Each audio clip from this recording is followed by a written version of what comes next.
For the second straight year, the Oilers have completely lost out on the goalie market.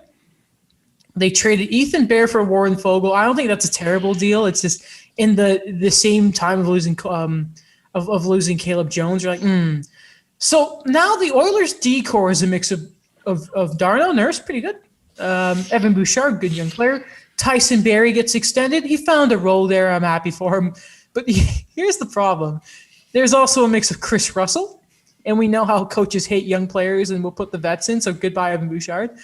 38-year-old Duncan Keith and Cody Ceci, who gets a 4-year deal after a fine year in Pittsburgh. I just thought, oh my god. Oh, hold on.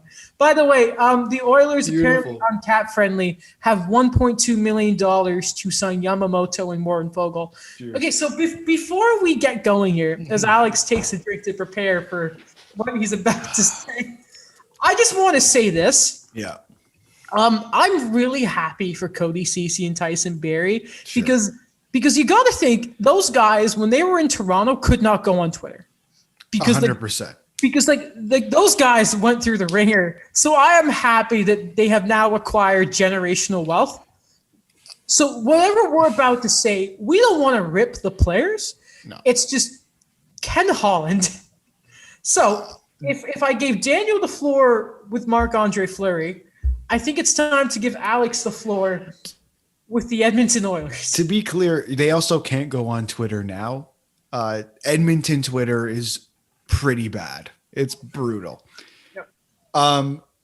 There are two positive. There's one positive of their offseason, and that's actually getting Connor McDavid wingers and Zach Hyman. Zach Hyman, who I love Zach Hyman, but that doesn't mean I have to be a fan of the length of the contract. And then Warren Foegele, who they traded Ethan Bear for. I'm not a fan of the trade, fan of that they brought in another winger. Let's get to the negatives, which is all of it, except that.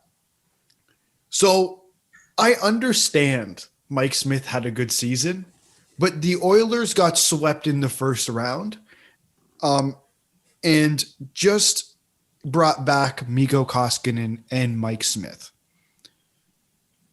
How do you and you said they lost out. They didn't even try to swing. They aren't buying out Mikko Koskinen. Apparently they were trying to get Kemper, but they obviously were outbid. They were out because they would have to take on Mikko Koskinen. And Arizona doesn't want to take back Mikko Koskinen, who has a base salary of $4.5 million. How many more years does he have? This is his last year. Okay. So you're bringing back that tandem, which worked in the regular season, disaster in the playoffs. We know it seems like Oscar Klefbom's not coming back. Yeah. It seems that's the route we're hearing. Your top four is in defense is Darnell Nurse, who is actually really good, and apparently they're talking about an extension.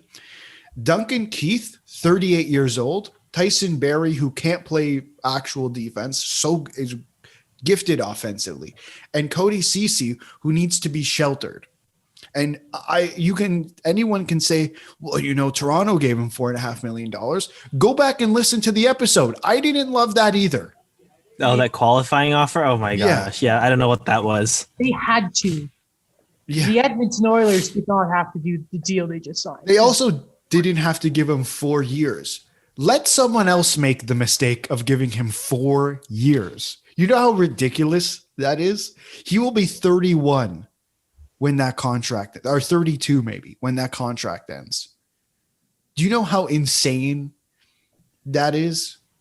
The thing with Cody Ceci is you can't play him in top 4 minutes. Anyone who watched the Toronto Maple Leafs 2 years ago knew that. You have to play him sheltered minutes, which I assume Pittsburgh did, which why people in Pittsburgh were complimenting him. Yeah, because it worked there, because they had those, the way Pittsburgh works, the 3 defensive pairings, they're actually all quality ones where you don't have to shelter too many people on all the time with this.